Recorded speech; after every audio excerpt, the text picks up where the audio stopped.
আমার ভালোবাসা কিংবা প্রেম সংক্রান্ত কোনো স্মৃতি নেই যাকে ঠিক ভালোবাসা কিংবা প্রেম বলা যায়। একদিন টুকুদি নাকের ডগার বিন্দু বিন্দু ঘাম দেখে বলেছিল, তোর বউ তোকে খুব ভালোবাসবে দেখিস।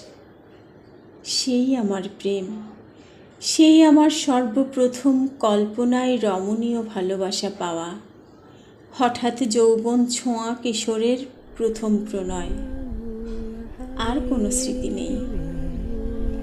একদিন নখ কাটতে কাটতে আঙুল কেটে গেলে প্রেমের শিশির হয়ে রক্ত ঝরেছিল।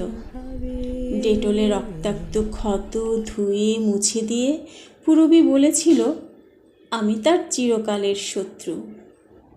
আমি আজও শত্রু মিত্র তফাৎ বুঝি না।